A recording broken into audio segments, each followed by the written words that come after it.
2, 1. Hey, I think we're recording. Hello. Hey. Welcome to the Newscast mid-conversation with Ash Von Chamier, Dick Burke, and our special guest tonight, Mr. Joe Taylor from Tallahassee. What up, Joe? Howdy, howdy. Yeah. Howdy. So we have what's up, buddy? Oh, yeah. Go for it. You have. Okay. I was going to say you have followed No, you go. many of these bands around town for quite some time. I think you've been doing an insane amount of shows, haven't you? Around the local music scene for years? So you kind of want the origin story of how I got to where I'm at? Yeah. Tell us how you've become such a, possibly more about what's going on in the band scene than I do. That's for sure. I don't know what's going on. Tell me what's going on. Yeah, let's get the origin story. I was always the friend of everyone who was in a band. So and it started out, I met Chris Godwin and Travis Sadberry when we were 16 years old. And, wow, okay. And of course, Chris was terrible at promoting because I never heard of Big Dismal until I met Chuck 10 years ago. In their heyday, while Chris is going on, I know Chris could have been hey, you should check out this band with. Now, he never mentioned it once. Sorry, what was Chris Godwin's role with Big Dismal? I want to learn the history here. So his dad was their manager. Ah, okay. And Big Dismal had Eric Durance, who I know out of it, as the front man, right? Mm-hmm. Right. Chuck, and I ended up, so to circumvent a bunch of stuff, I ended up going to Travis's birthday one year at El Jalisco, and I sat next to this dude, and I was like, yeah, he looks familiar, I don't know. So we just struck up a conversation, and he's like, hey, I'm Chuck. I was the guitar player for Big Dismal. And I was like, I've never heard of Big Dismal, which, now I'm kind of how did I not ever hear it? I was friends with people so that's how I kind of got in there. But Chris's dad was their manager. And then, so Chris went on the road a bunch, learned that, that's where he kind of cut his teeth in the industry, I guess. Okay. Yeah, and for people that don't know, Big Dismal was a signed act for a stint of time. Am I correct? They actually just re-signed. Oh, they just re-signed. Okay. Yeah, I didn't know that. I got that correct. They put that out. I just want to make sure but yeah, they put that out. But yeah, they just re-signed. They and which is crazy again, but they had 3 number 1 hits on the Billboard Christian rock charts, I think it was. That all 3 went to number 1, and one of them was number 1 for a year. Whoa, I didn't realize that. What year are we talking about? Yeah. And then they were on the Passion of the Christ soundtrack as well. They did a song with Amy Lee. I didn't know that. Josh Freese drummed on one of their tracks. What? I didn't know that either. Are you kidding me? I didn't know that at all. Yeah. I knew about, I feel like I knew about the Passion of the Christ thing. I didn't know they were on the top of Christian rock radio for a year. Was that So Wrong to me? With my recollection of Big Dismal, So Wrong was the one that was the one I heard all the time, because you were so wrong for so long. Now it's time I picked up and time I moved on to bigger, better things for me. That one. I honestly don't remember. That was a long time ago. That's a good song. I make fun of it, but it's a great song. I really like that song. And they just did a new song recently. They just released something this last year. Right. They're actually they're involved in some stuff right now. Like I said, I don't want to spill beans that haven't been released by the band. Yeah. But they're involved in some good promotion coming up soon, and are going to be involved in a few things. But they've done that video. I think they've done another one. But yeah, they're doing a push again. That's cool. That's really cool. Because I know Eric's been doing Tobacco Road Band now with pretty decent success for Hell, he's been doing that for years now. I mean, over a decade, because Yeah. I mean, I've made 4 different Tobacco Road music videos yeah. over the years. And for a minute there, this has been Maybe kind 5. of this has been a long time ago too. But Chuck actually did a country project as well that Chris Godwin was in. Chris Godwin played acoustic guitar in that project. I can't remember the name of that. I know they played the big Tom Brown 4th of July. I was actually almost their manager. Yeah, Really? what was the name of that band? Soul Creek. Soul Creek. Yeah, it's fronted by Roger Gorham. Okay. Which he's now getting back kind of in the game, is what he's putting out on Facebook, that he's writing again. And but yeah, I actually took them at the time to a friend of mine who had some cash, and we were basically looking at being their management group-ish kind of thing. Nice. Because Chuck felt I knew enough about the industry and could, learn as I went, sort of thing. And my buddy, obviously, he's runs a successful business, so he can manage, a business, which is what a band is. It really is. I mean, if you're gonna make money on it. Yeah. You got right.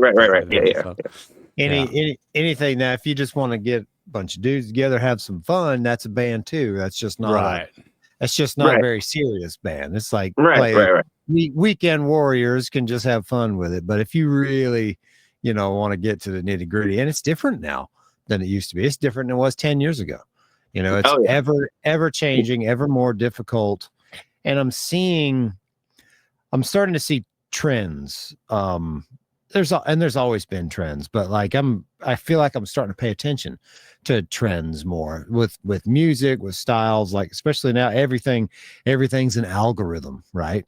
Everything now is an algorithm. Doesn't matter what you're talking about anymore. There's an algorithm. So with music, with the thumbnail for the music, with everything, and it's starting, and I warned you guys before this. I'm going to go into a little bit of an old man rant, but the algorithm right now is heavy bands, and we briefly talked about something touching on this in the last episode, and the videos are like monocolor background, the band's playing, but even more specific than the monochrome, they're like monocolored. There's a single shot, single setup. And Ash, you know about this, is there's a single band setup, and these bands that I know have a lot of money are doing these really simple music videos, and they all look the same. Not exactly the same, but on face value, to me, I feel like they all kind of look the same. Some local bands are doing it, and I understand that 100% because I feel like this is, a really inexpensive kind of bare bones style, and it's a choice, but it's also trending right now because I see it from big bands. And my gripe right now, not one of my favorite bands, but at one point in my life, one of my absolute favorite bands, Machine Head, two days ago, just released a new song, a new music video. It's a single shot music video. And I feel like there's a couple things that I really have issues with. And one is it's in super high def 4K, very, very high-end production hardware used for it. I can tell that, and my minimal knowledge tells me that. It also bothers me when I see that because there's a lot of shots of the vocalist looking intently into the camera and singing, and no microphone, and then one of the players, I think the bass player does it, looks directly in, and they looking in the camera, sorry. There's something about that. It's in a music video. I feel like the vocalist is allowed to do that a little bit. It's weird. I didn't, in this new Machine Head, the song's called Unbound. It's a great song. It's Machine Head. It's jamming. It's heavy. But when I watched the video, I just get totally removed from everything that was really awesome about what it could You're okay be. to show the logo there. It's okay. I saw that. We're not big enough to worry about that. Yeah. You can show any drink you want come to after sponsor. Dude, you just covered 10 things that I want to touch on. And I'm I bad have about ideas that. So about let's all that. back up to the beginning because I I really have, want to I hear. kind of have one reference. I want to kinda hear have both one. of your takes on that kind of premise. You go first, Joe. What's your reference? Then I'll kind of touch a couple of the points that Dick has mentioned. So I've been a nurse for 10 years. I come from a quote unquote science background of, reading and understanding A&P and biology and stuff like that and studies. Yeah. So I say that to reference Rick Beato, who talked about how your brain can sense when something is human done versus computer generated because it's so perfect that there's never any flaws. And you go, it's almost like plastic surgery. Like there's supposed to be differences side to side. I can't remember what that's called, and so when you see Uncanny someone Valley. like, what's that? The Uncanny Valley. Yeah, is what I think, the term for that. Like it's supposed to be super hyper realistic, but we discern that there's something fake about it. Yeah. Right. Like you so it hear, comes off creepy a little bit. right. You hear the old 4-track recordings of bands playing live in a room all together, all at once, the old Led Zeppelin or something. And, you hear mistakes or slow down, speed ups. And so you go, oh, this is another person. And so I think maybe that's kind of maybe touches on what Dick's talking about. Is that maybe it's like this, like your brain can sort of sense that, but then you add in those touches of the algorithm, like, oh, we need this, we need this, we need this. We have to include these things into this sort of computer generated video instead of us filming a, whatever. So that sort of. I think it's a similar thing with watching television in the ultra high def, ultra high frame rate, where all of a sudden, instead of watching a movie, and well, let's keep it in the tense of music videos. All of a sudden, instead of watching a music video where I'm witnessing a band's performance, what happens is it takes me out of it. And now I'm standing in the room watching these 4 guys pretend to play for the cameras. And right. Well, recently I've seen a thing where drummers, you can obviously tell the drummer he's just sort of like doing a motion, and you're like, wait a minute, why is that guy back there? Like what? It's not even. You're like, wait a minute. It doesn't look lifelike. Sometimes the videos look very robotic when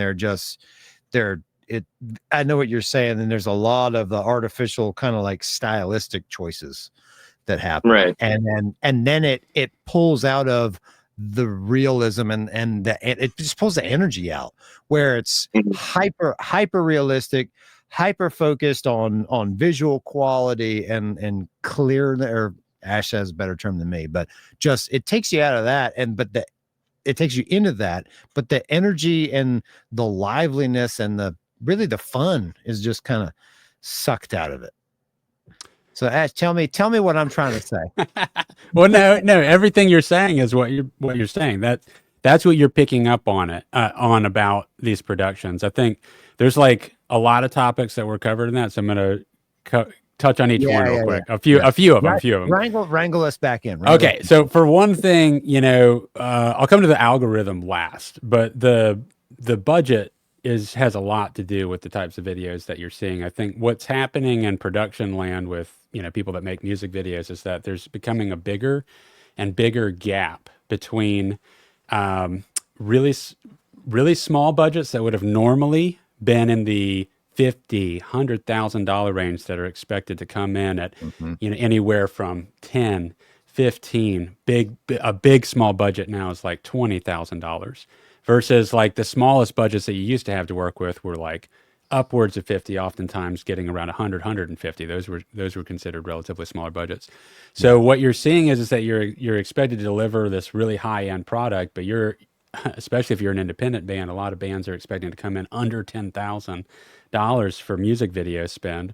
And so the style that you're talking about, these more simplistic single setups with a band potentially in a room, one setup, or like the white room or the extreme colors, or ways to cheat how I don't want to criticize it. It's a way to present the music in a really professional way, and the song can still be a banger.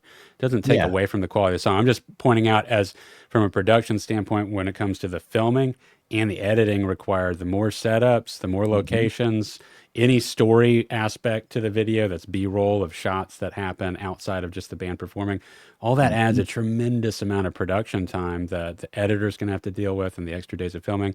So what you're seeing is a lot of bands, even though they're on labels, I think that they're being the labels are expecting to pay less and still deliver videos that still look high quality because of the camera quality and editing ability, and people that are willing to work for peanuts compared to what the industry used to charge. But then on the other end of the spectrum, you have the big music videos that are some really fantastic videos are happening right now too at the same time. But they're the real budgets again, like the $500,000 and $1 million budgets even for rock bands. And I'm like, holy crap, this is like Michael Jackson level productions done for just, mid-known rock bands, which is surprising, but it's because the effects and the camera quality has come up so much. So it's like when you combine a solid budget on top of what's available now, you can make an insane video that nobody could have touched back in the early 90s. So that's just a budget thing. But you were trying to chime in or something there. I'm sorry. Well, no, and it's a great point, and I agree with you with the budget and the level of production, and how I understand how complex and just difficult it gets on the edit when you start adding these extra elements in. What I also feel is the creativity can still be there, and the energy can still be there, and the video can still be a banger, and can 100%. Still be. Well, look at what we've done. Great. I mean, not to toot my own horn or anything, but fighting giants, Defy the Tyrant. I mean, those are all of your videos are amazing, and you're a pretty much a stickler for multiple setups. I have to do that. I know, and I understand that. But what I'm also saying is, some of my favorite videos, I feel like, are single setup videos. There is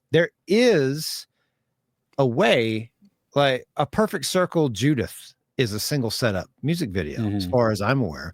Now, multiple shots, multiple angles, individual shots, full band shots. They used a pan, they used a gimbal, a big gimbal with those super high shots, big warehouse, excellent location. Now, all that stuff matters. Big production with a single setup like that. But I can't deny that single setup video is one of the best videos best rock videos of all time, right?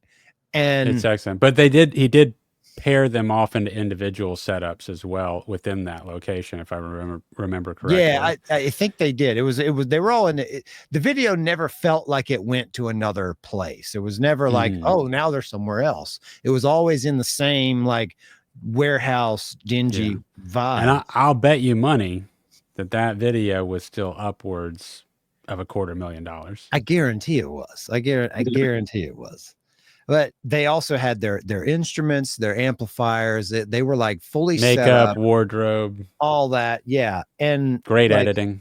Just like some of the stuff, like some of the details, like the Machine Head video, I don't think they even had anything plugged in their guitars. I think they just had open, exposed, jacks. It's like, that would make sense. Yeah, like Tragic's new video, I really like, with the single color in the front, and they don't have amps. The silhouette stuff. The silhouette stuff, I feel like it makes sense to not have the amp because you're looking at a silhouette. But if I can actually see like what color your shoelaces are and all that, and you're playing a guitar, like, man, you should have something in the video. That takes me it detaches me so much from it to not have that. And that's such an easy cut. That and the vocalist singing without a microphone always bothers me. How do you feel about that? And the question of whether to look into camera or not to look into camera. And I ask every band I work with, which way do you want to go with that? And for instance, with Eric Durant's, he always looks in camera, but his music is country or poppier. I didn't get to do the Big Dismal video. That's rock. I think in that he still looked into camera, I believe. but I'd have to look back. I didn't do that video.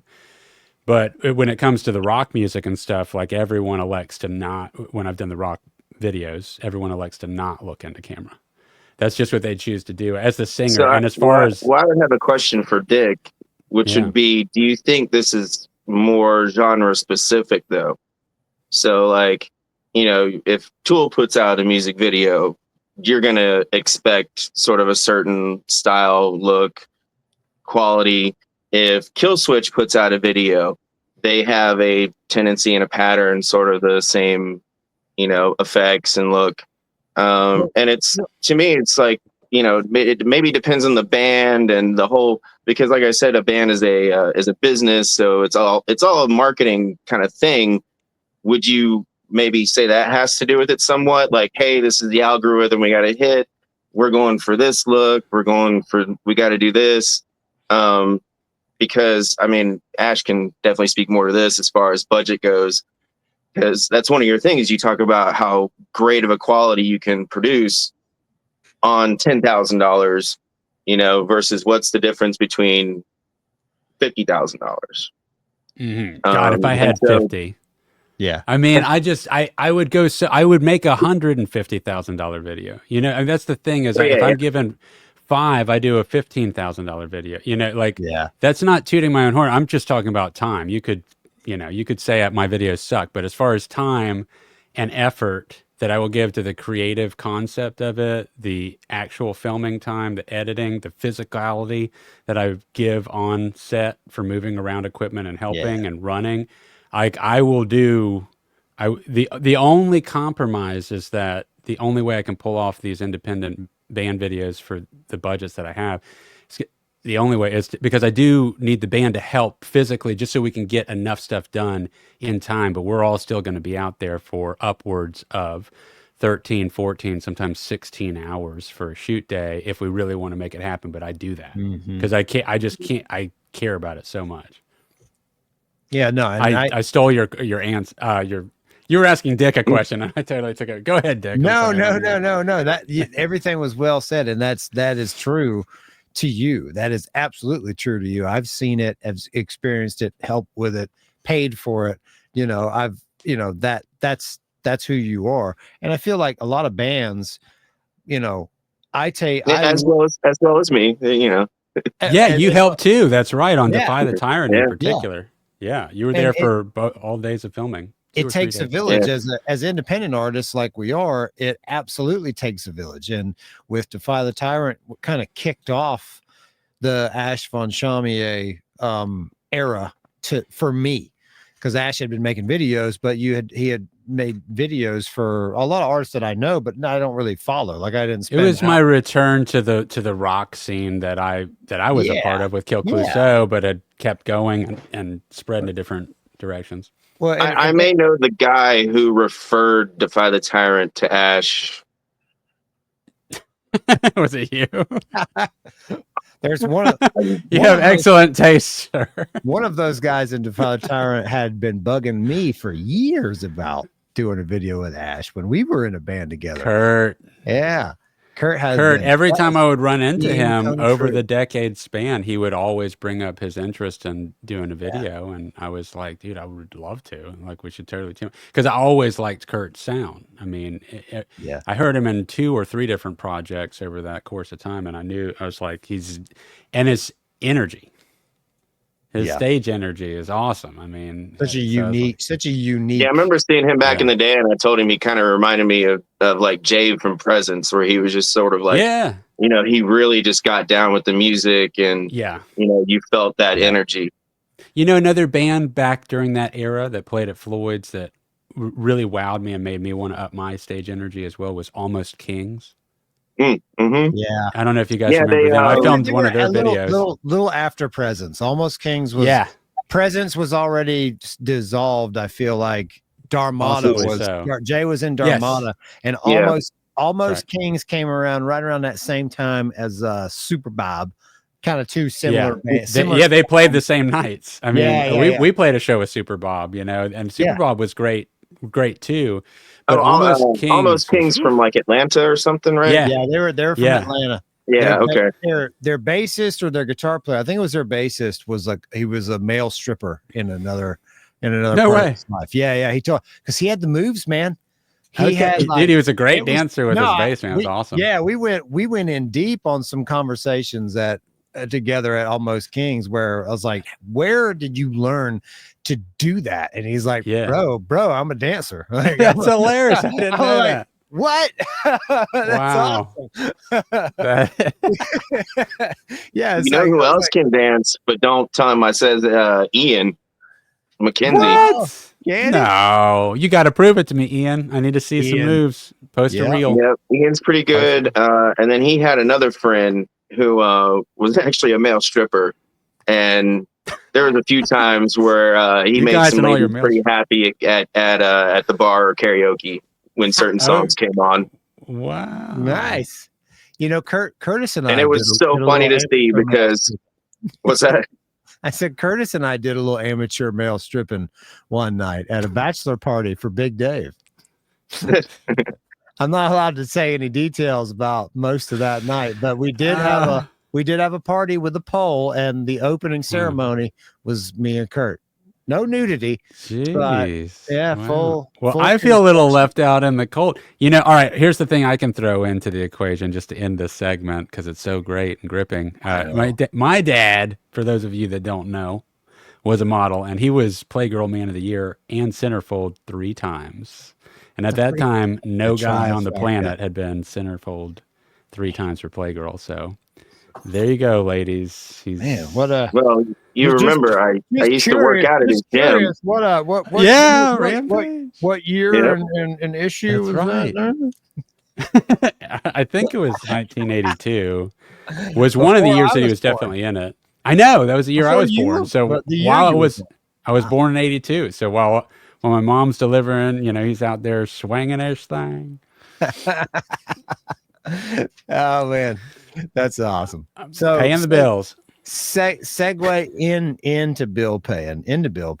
Oh God, let's not talk about that. So music on streaming platforms right now is paying about 0.00063 cents on the stream, and that's on like a pretty good. Yeah.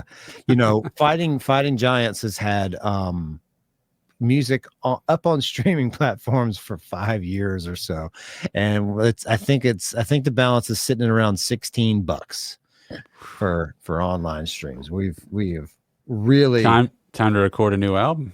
Yeah, really cool. We just released the second EP last week finally, and it actually isn't really finished. It was, you know, Fighting Giants we didn't disband, but just you know, David had his life changed completely, turned upside down with divorce, you know, the whole thing, and that was right in that time, and it just we never went back to it.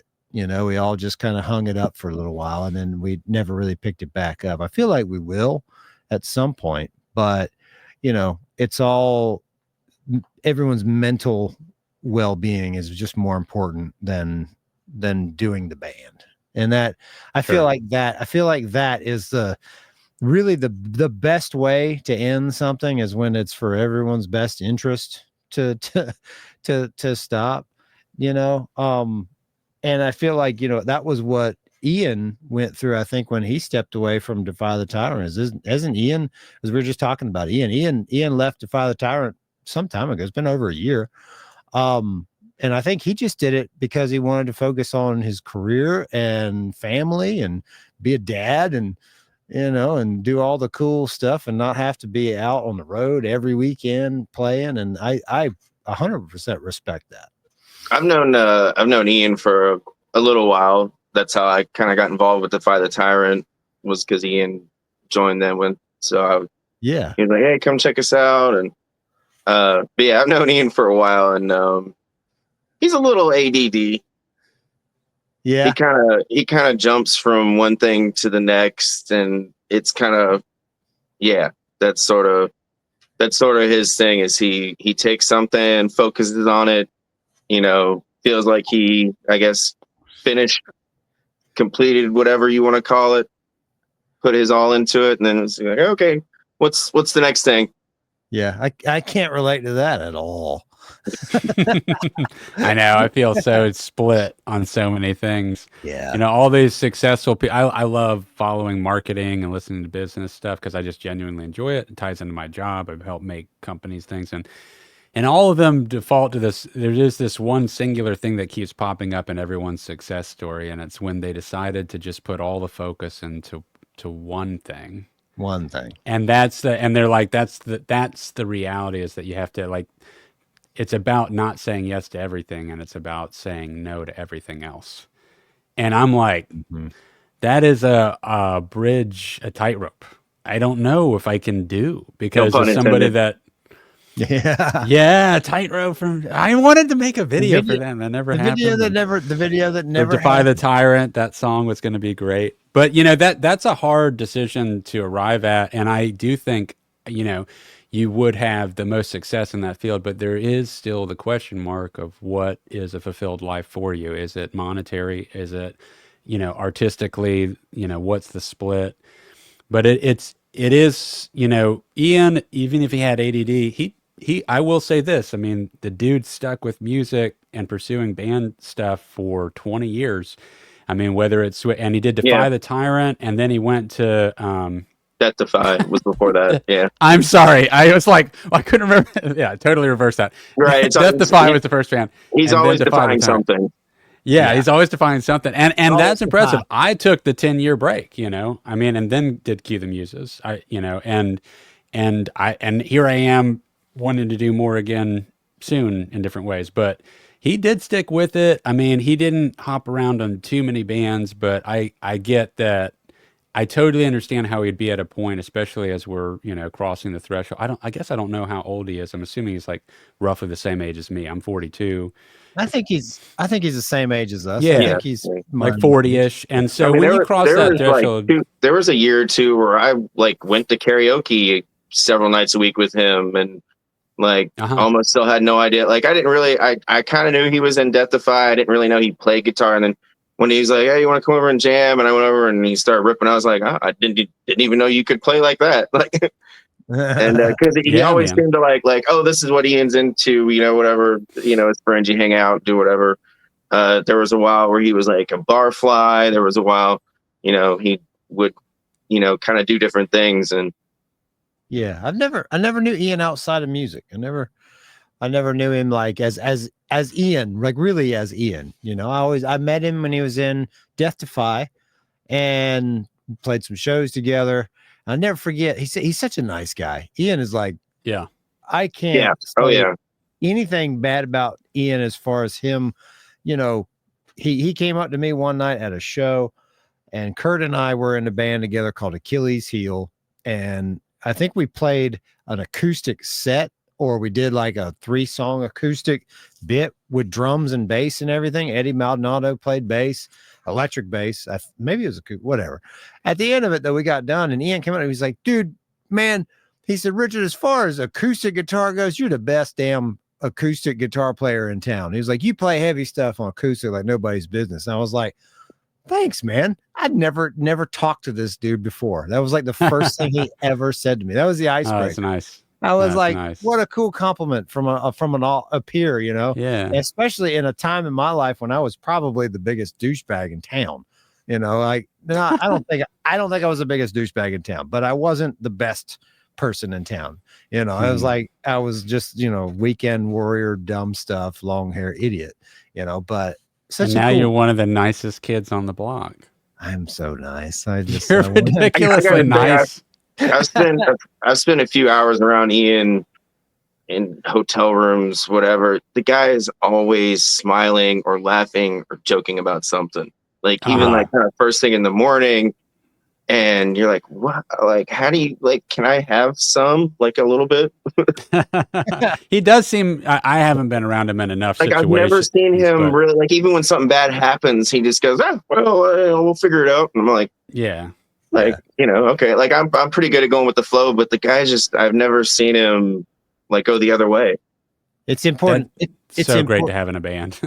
Yeah. It's important to have people like that around you. At least Mhm. at least a few. I try, you get the negative people, and there's negative people out there, and bless their hearts. Sometimes they wake up in the morning and the sky's falling, and then they do a good thing and the sky's still falling, and there's fuck people myself like that. But you always have to have some of the good ones. That's why I feel like, Ash, with you and I, we're very like-minded. I've gotten complaints about our podcast because you and I agree. We're so agreeable.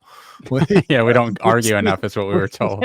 We see eye to eye on everything. We need to have a difference of opinion or something. Well, it's interesting because we also have like these different levels of taste, and it's surprising it doesn't arrive at more disagreements than it does.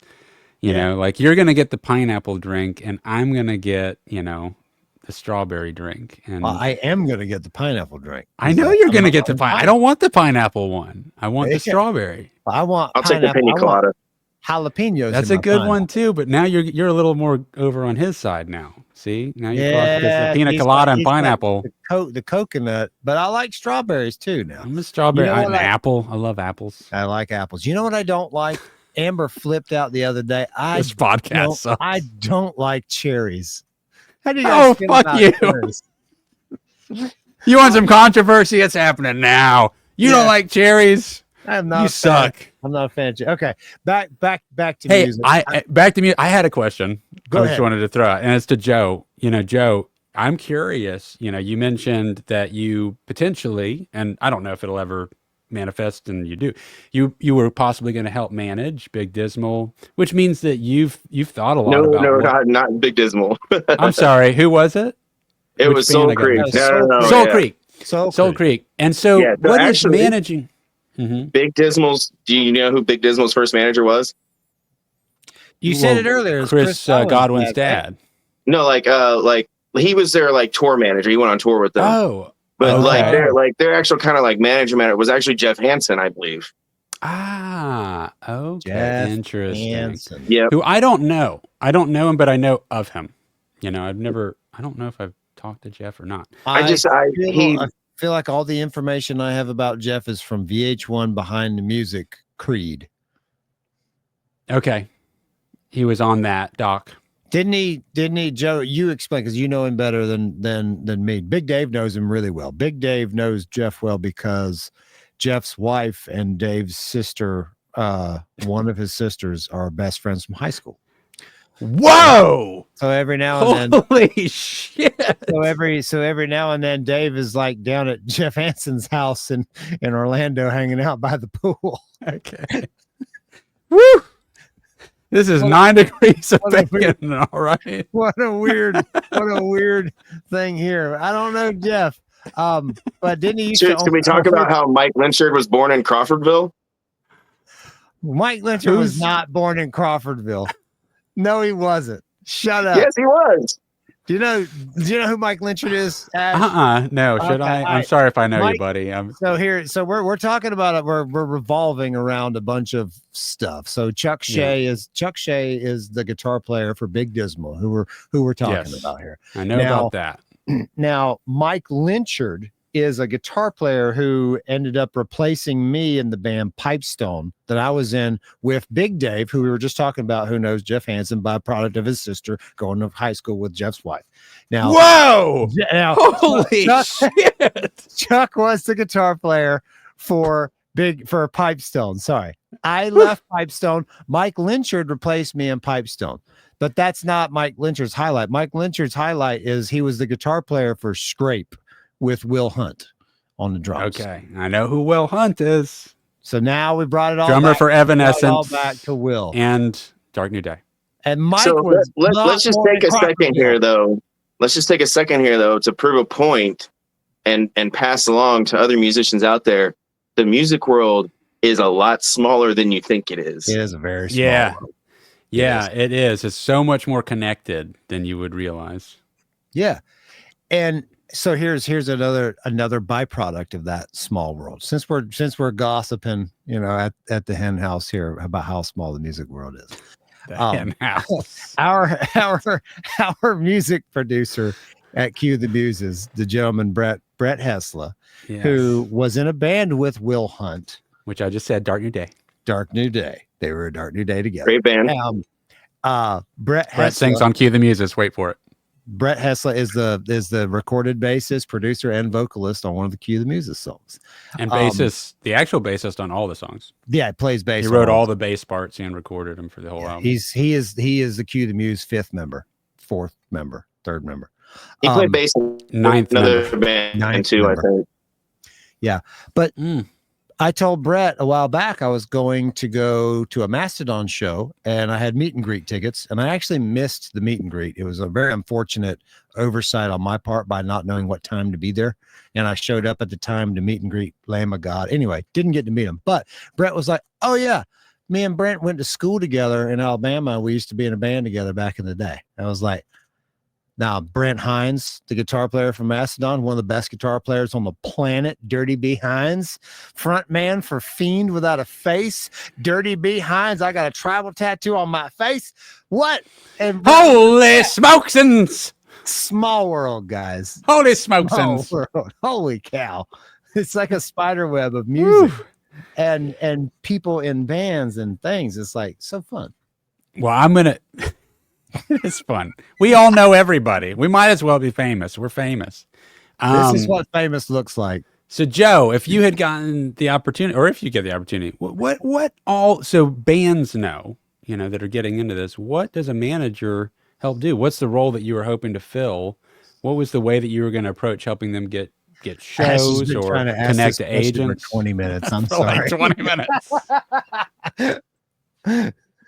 Well, the thing was, I started sort of helping them before really even TikTok was a thing. Okay. So, and so last year.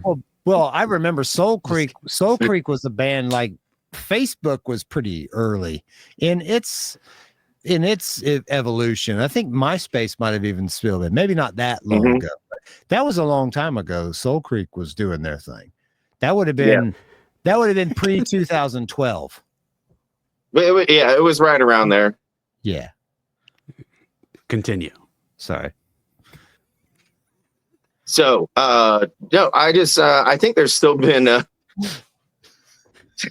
think there's been a paradigm shift. So like right now, Chris's fiance, Alicia, is, sort of working more with Defy the Tyrant than I've been.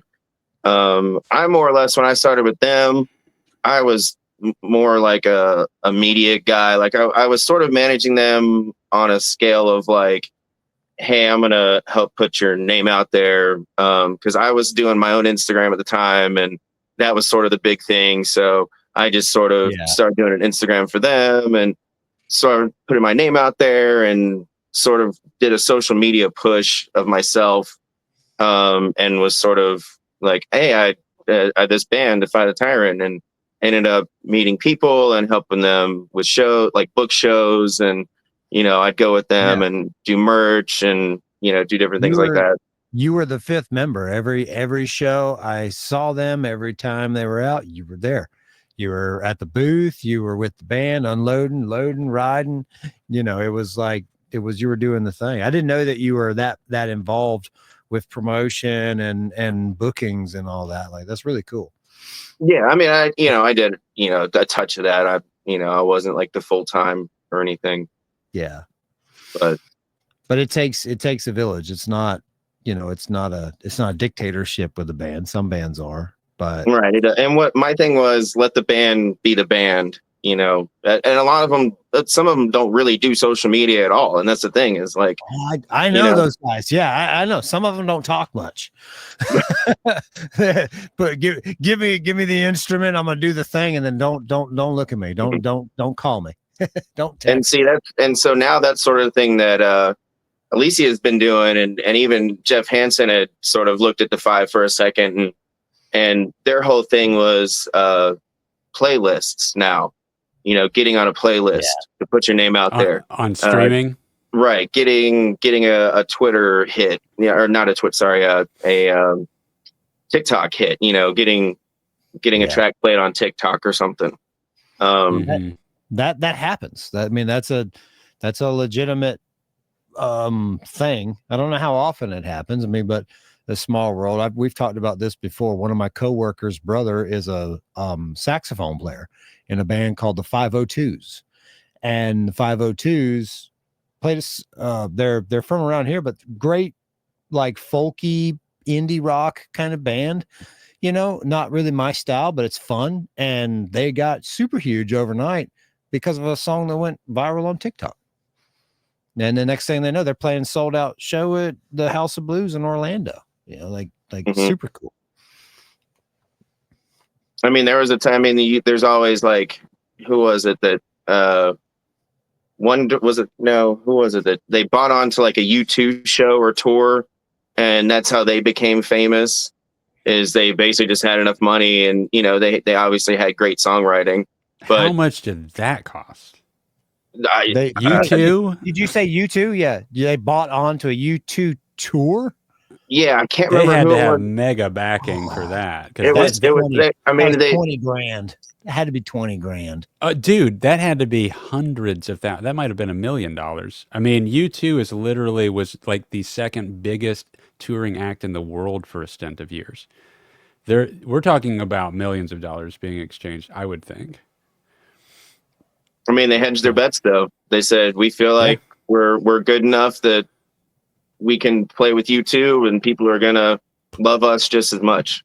Dude, there's a lot of bands that if given that opportunity to open for those kinds of crowds would walk away with tons of fans and deserve it. I'm not discrediting paying to play at all. It's just unfortunate that the game is so expensive because it's I just remember when I was a teenager and met Chris and Travis and we were hanging out 17, 18, 97, 98. Back then it was, you had, what was it? Stained and Korn and Limp Bizkit. Like they all three basically ended up helping each other because they gave their album to the band and they were like, here, check us out. And that band was just like, oh, well, we like you. So come with us. Yeah. Fred Durst. Family values tour. I remember Fred Durst was notorious for taking his sudden jump to fame and finding bands like saying, yeah, come on, bro, come with us. You're doing it. We're doing this. Mm-hmm.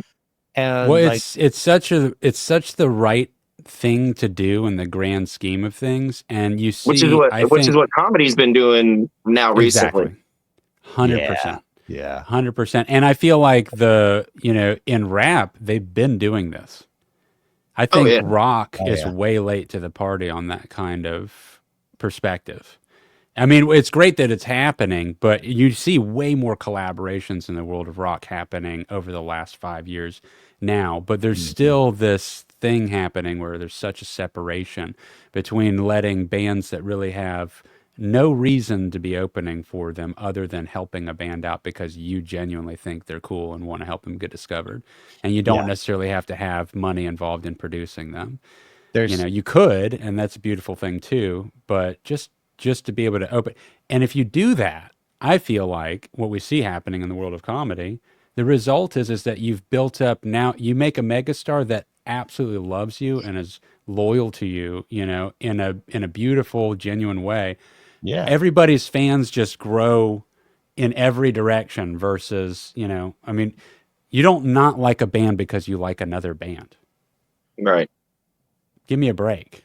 It's not like a zero-sum game here. It's like you add more bands that are awesome together on a great bill, make a great night of performances with the best possible bands that you can. And that makes people want to come out to shows again, versus sitting through watered down acts so you look better as the headliner. Yeah, that's such a chump move. I've seen that. And then there was a trend for a while where the local scene had what's called the shit liner. And I've been the shit liner several times. And that's when instead of having Cinderella dance at the ball at the end of the night, Cinderella dances at 10 p.m. and then another band plays at the end of the night for a dead house because the headliner didn't want to play at 11:30 or 12:30, you know, and Yeah. I've been the shit liner many times. You know, that's a real dick move that It's great when it happens on the road too. Yeah, and that happens all the Yeah. time. You're like, But, wait, we have 5 out, huh? We just traveled 5 out.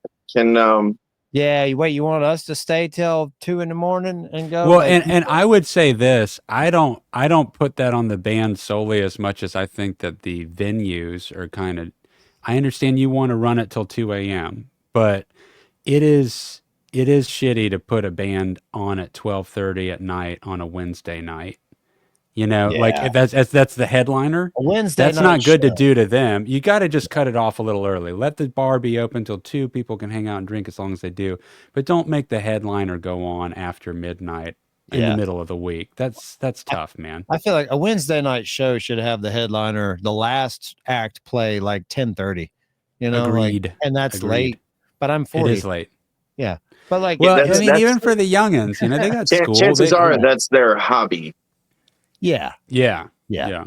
and well, like, bring it back to bands that bring, you know, lesser known acts with them opening up for them. I know Tool, maybe not lesser known acts, but Tool does it. Your audio is contaminated. I was just saying, Did it go fuzzy? It got distorted. Pick it up, Ash. I'll be back in a second. All right. I don't know what he was talking about, but I want to talk about cupcakes and meatloaf. Actually, I do want to talk about something that is interesting for maybe anyone that has gut issues. I tore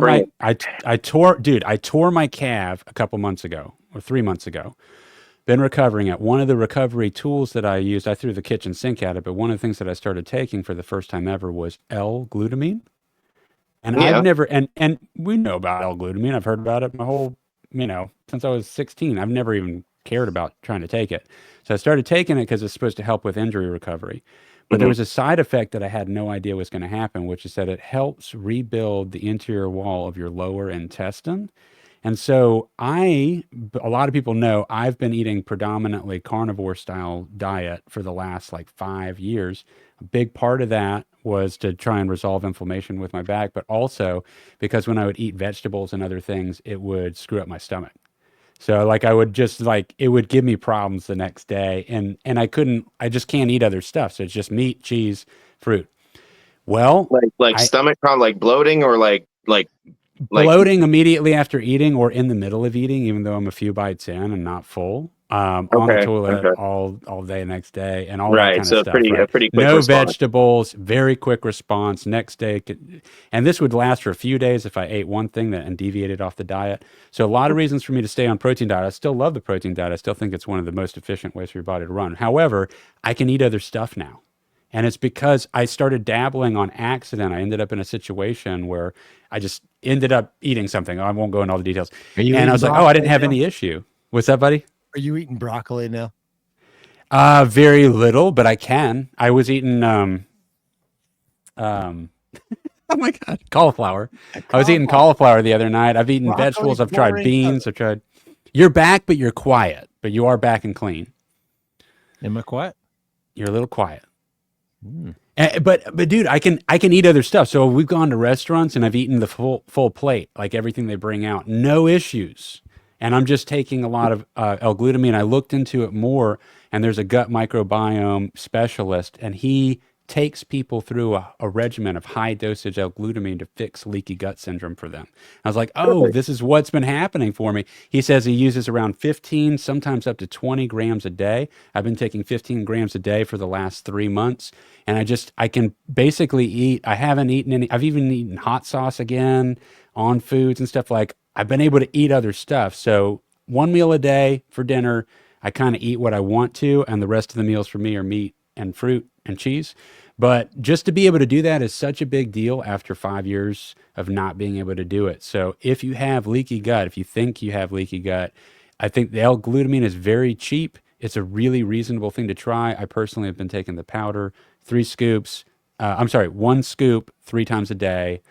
Try that for a couple of months and then start dabbling with other stuff and see if your issues are resolved. He said it can sometimes take people that have terrible stomachs years to recover, but this protocol, just the L-glutamine alone, can resolve issues for a lot of people. And I We'd found like that to out thank our after. sponsor. We'd like to thank our sponsor, AG1. I'm about to say, I don't take AG1. I don't drink AG1, but I think it's fine. But I think it's overpriced. But no, that's very interesting. Big deal for me. Life changing. So that's a silver lining to me tearing my calf, which sucked ass. I mean, I wasn't able to do cardio for 2 months. I'm just now getting to do cardio again. It's been terrible. But yeah, that is a hell of a silver lining, or shall we say a stomach lining. It worked out well.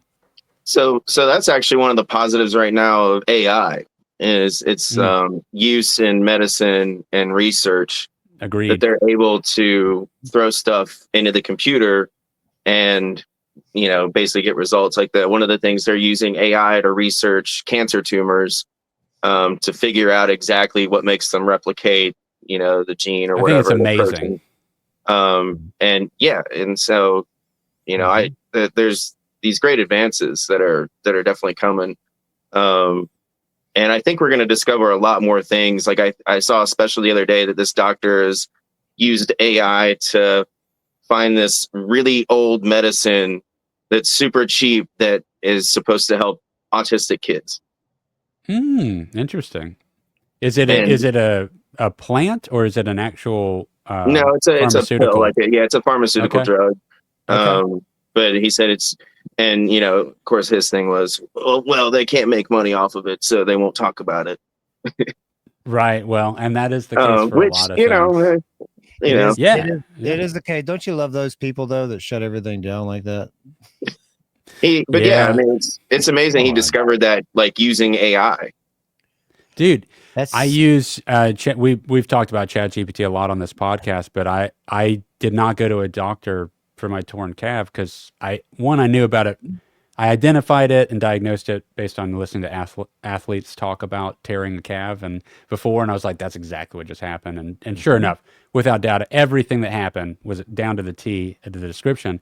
But my doctor was ChatGPT that whole time, and I was going back and forth coming up with a protocol of using, band flossing and rollers and which order to do it in, how many durations, red light therapy, the L-glutamine, the glutathione. I was throwing everything I could at self-treating myself, and I am lightly kicking the bag with my leg right now, but I'm not going too fast. They say, roughly 8 to 12 weeks for a torn calf, depending on it. So I'm going slow. But my point is that ChatGPT really was amazing. I was able to just ask it very direct questions, all dialed in for my situation, and a continued conversation over the course of treating it. So as I would arrive at new questions, 2 weeks later, 3 weeks later, reopen the conversation, add a one-line sentence. It knows everything we've discussed up to this point and knows what protocol we're working on together. Fucking amazing. And now imagine that. What's that? Wait a minute. I was just going to say, now imagine that you're stupid, though. I don't have to imagine. I already know. No, I'm saying, like, no, you're a smart. You're definitely a smart guy for sure. But I'm saying, like, as a nurse, you would be my worst nightmare. Oh, I'm sorry. Oh, you'd hate me. I'm sorry. Like, you come in off the streets and you're like, I Googled this and I did my research. And I'm like, oh, okay. I'm sure people misdiagnose stuff all the time. That's what I'm saying. You're a smart dude. So, the weapon depends on who's using it. And how familiar you are with the subject. It's not like fitness and health and muscles. And like I've dedicated a large part of my life to this, so I was familiar with what this probably is. I've heard recovery stories. I've heard protocols. You turned down the role for the new He-Man movie, right? Yeah, right. Dude, I swear, back in the Kill Clouseau days, Ash looked like damn He-Man. No, I was never that big. I've always been like 190. You're bigger now than you were then. I am definitely bigger now than I was then, but guys, I'm just like 100. I weigh between 185 to 190. That's it. Can I just say real quick, Ash, I've always wanted to ask you something. It was always my favorite song of you guys, Don't Answer. Okay. And as definitely back then. I loved the song, loved everything about it. Now, as a nurse, I can really appreciate it and the lyrics and the content, because I didn't really. I kind of knew what it was about back then. But you guys had 2 versions. Yes. Can you explain that? Because 100% I can. To me, your first version was fucking great. Yeah. And that's the version I always listen to. I can totally explain that. And it's one of those things that reflectively we all look back on, and I feel very strongly about. So we got the opportunity. We recorded a full album with Lee Dias at Earth Sound Recording, and it was a great album. He did a great job. I love Lee. He was an amazing person to work with, and that was our second time working with him. We got the opportunity a year or 2 later to work with the producers of Coheed and Cambria, and they were going to help us shop the album. And they wanted to record us, and they specifically wanted to re-record a few of the songs off the first album in addition to new material. So they felt like this was the album that they could sell. And they picked Don't Answer, Walk of Shame, Dog Days, and Beast. 4 songs off of our 10-song album. We were all like, okay, we have so many other songs that we'd like to record, but if they're going to help us shop it, like, all right, we're sign us up. We're ready to get some exposure and make it, man. We've been at this for a long time, 8 years together at that point. So we did exactly that, and they re-recorded us, and there's aspects that I like better about each of them, but overall, we all agree it's like it was not worth it to re-record those songs. There's things that we like better about the original recordings too, and we would have much rather recorded all new songs, and I wish that we had done that, but yeah, we were guided. And then here's the kicker, guys, and this is why I want to tell this story for all you people, looking for management and help and all this. At the end of the day, we got done with the album and they did a great job, but we were on our own to shop it.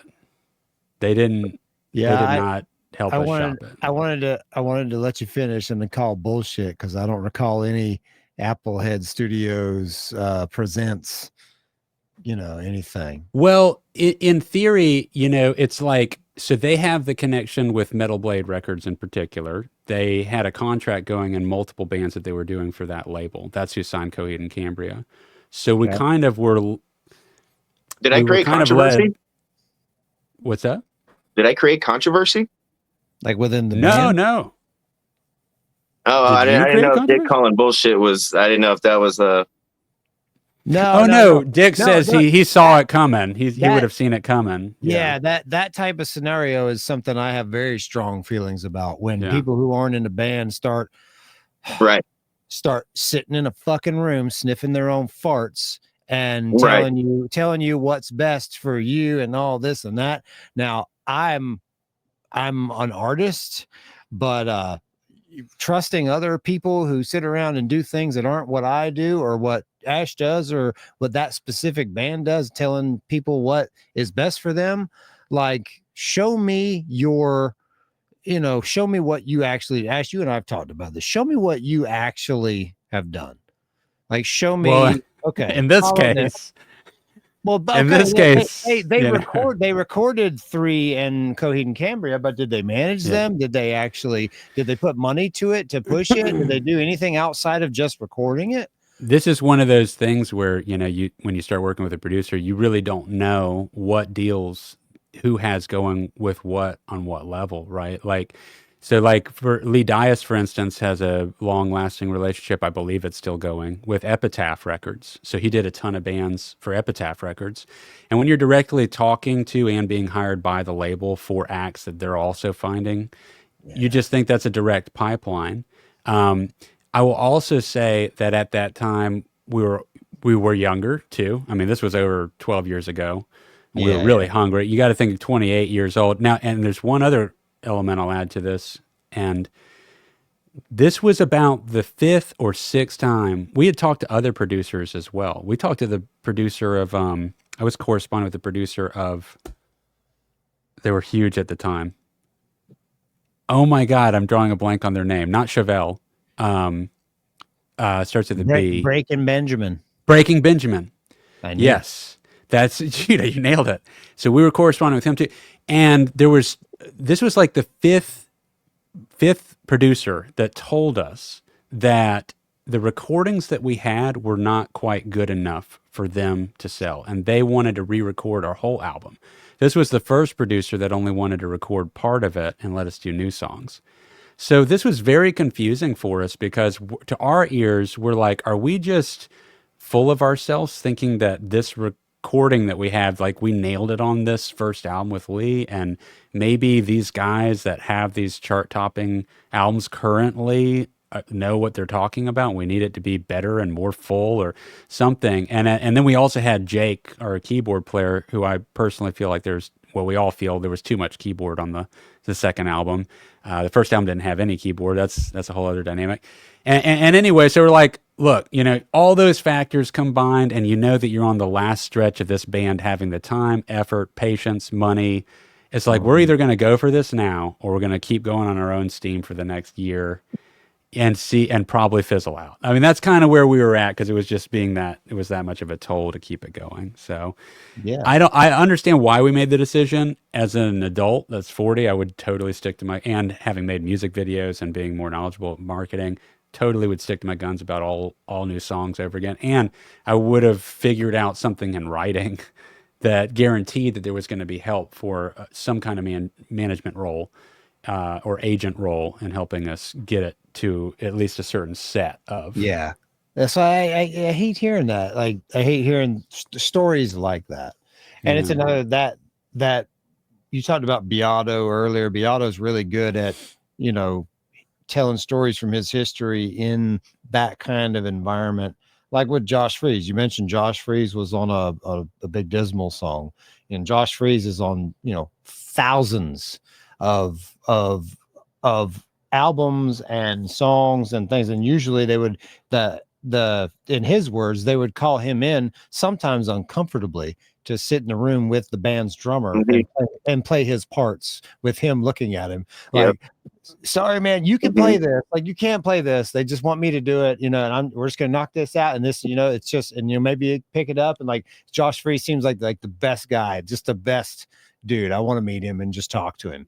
But, that was the reality was, the label said, this is the sound we have to have.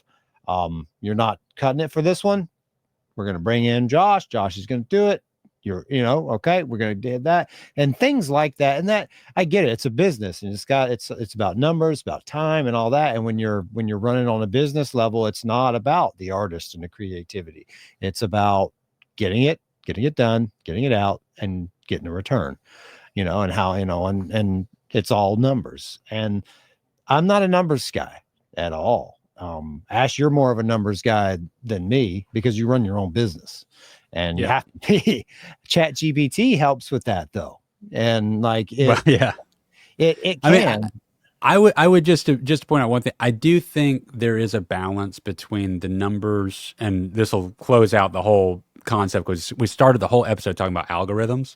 Yeah. I think there's a balance between doing something and identifying out of the set of things that you create what you think would work best, what would take off, even if it's not necessarily your particular favorite song out of 10 that you wrote or something like that, right? You think one of these is going to catch fire first. If we were to put this one out, that will do well with the algorithm, but you didn't write the content for an algorithm. You're looking at your art and thinking there's those types of artists as well that do extremely well. And that's why we've still got so much great art that still comes out, great musicians, great bands that still spike the algorithm and deserve it.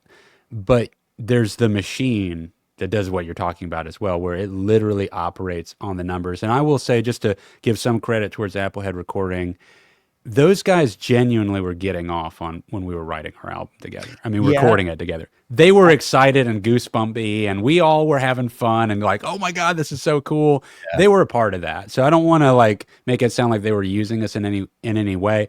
I also didn't understand the landscape of how things had shifted with the role of a producer at that time when album sales are gradually starting to slump off, streaming starting to take over. They're trying to keep people coming into their studio and still doing the best work that they can do, but with lower and lower budgets. I mean, I can identify with that.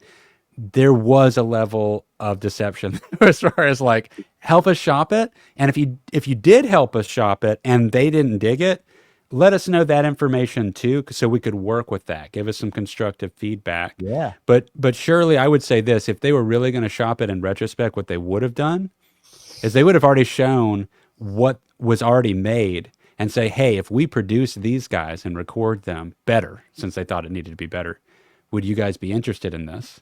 That should have been a prerequisite for us to come. Yeah.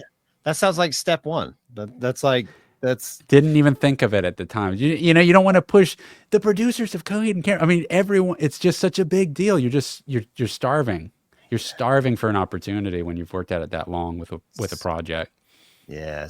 Well, to me, what's crazy is when you talk about that transition from into streaming and all that, is that to me, when you boil it down from algorithms and all that, to me, there's still so many venues and ways for bands to get seen versus what they're used to be. Mm-hmm. Before you know, I have opinions about the old record industry and record labels and stuff, that they were like these tyrannical controllers who controlled what got played on the radio, who controlled everything you heard. You know, there was 2 or 3 places to hear music and they controlled all of it. And you didn't find out till later, you know, maybe there's YouTube videos, these bands you never heard of, that you're like, how did they never get signed? And you know, like what? Oh, they got shelved. Oh, they didn't make them money. Oh, okay. Mm-hmm. But today, 100%. It's easier now. When you boil it down, the algorithms are tough, and it's something you got to focus on. They teach damn classes on learning algorithms, but there's still, at the end of the day, there's still so many venues and ways to get seen. Whether it's getting on a playlist, a buy on, maybe you know someone in the industry, maybe you know whatever it may be. There's you can make your own videos, you can put your own Instagram together and take your own pictures with your damn you have phone, to become basically a business before you're produced by a company for them to turn you into business. You have to be an established. And actually, I think Rick just talked about that, about how that's the way record labels look. I think he played a clip of this this record label exec from Europe or Britain or somewhere, and the record label exec basically kept saying over and over and over, it's all about your numbers. It's all about your numbers. What's your playlist? What's your Instagram numbers? And he basically kind of was trying not to say that directly, but because, some people can crack that. Some people can figure that out. Mm-hmm. Yeah. And, and that was, I think that was like last week that video that he put that video up. Yeah. I'm behind on my Beato, but guys, I mean, I really support the Rick Beato channel. I think there's a lot of really great information and awesome interviews there. I love his channel. So you can check that interview out and other interviews that go into depth. And I think it's good to be informed about it, just so you have realistic expectations. And I would also just say to close this out for a 5th time, because we're past our hour. Yeah. I do think that with the labels and them saying it's all about the numbers, as terrible as that sounds, it's like, I also understand this. You can sit in a chair and you can look online and you can just see what's already working and choose to invest in it, or you can spend days scouring and finding something small that has a shred of opportunity and start from the ground up and build them up. And when you've just got like thousands, tens of thousands of options that have put in the time to have that ready to go, out of the box, turnkey band that has some follow, it's just hard. It's hard for them to not choose that. Like, you have to be so good, so beyond the level to cut through that. And it's already tough enough. So I think that there's a balance that you could get mediocre that way and still just be awesome, but you have to have some level of it if your desire is to actually be picked up by a label. And I can't say that is the right direction to go. I mean, it might be a mistake. People get terrible deals all the time and they lose the rights to their music. You may not want to do that. Now jump to Sleep Token is headlining Download Festival. Oh, wow. And how did they get discovered? And how quick was that? Yeah, when I just discovered them this last year, and I like them. Yeah. I sent I sent their song to my close friend circle outside of Ash, which is Curtis Rogers and David Rowe. I heard Sleep Token for the first time. I was living here in the first house I lived in down here, which I think was in 2021, 2, maybe. So that's Recent. been three years ago. They were brand new. And I was like, to me, I was like, what is this? It was weird. And I sent it to them. And now they're like, I don't really like them because I can't. I love unique singers. I do. My favorite band is 36 Crazy Fists, and Brock Lindo is probably one of the most unique love him or hate him singers out there. I like them. And I like Sleep Token. Yeah. I like So, them. so they say like that what is it? Devil's Bleeding Crown. Who is that? And the European band that signed with like Bam Margera. Damn it! I just had their name. Volbeat. They say that he's the metal Cher singer. I fucking love Volbeat. But then they say Sleep Token. They say Sleep Token is the Volbeat with peanut butter in his mouth. Interesting. I don't know Volbeat, so I got to look that up. Really? It's definitely poppy. It's kind of R&B with heavy. Yeah. It's like, it's and I poppy, dig it. Yeah. I like pop. There's a lot of pop I like. There's R&B I like. I like everything, man. I like something. To me, it's upbeat metal, and people hate on it. I'm like, it's like you feel happy listening to it. Like I 100% get how you wouldn't like it. Like I would not give that to just anybody. You guys are talking a little different crossing streams. I think Joe's still talking about Volbeat, and you're still talking about Sleep Token. I'm talking about Sleep Token. Who are you talking about? Oh, I was talking about Volbeat. I haven't heard Volbeat. I don't know what to say about them. You definitely you should definitely check them out. They're that's what I'm saying. They're like a Thank you, mediator. They're like a poppy happy metal. You're in the middle. Put the mediator in the middle. Put me in the middle there. There we go. Oh yeah, guys, they gotta go. We gotta go. We gotta go. We gotta get off. I gotta go back to work. Ash is done with his lunch break. I'm going to bed. Joe, great having you, man. We'll see you soon. Are you gonna be in Jacksonville on March 1st with the boys?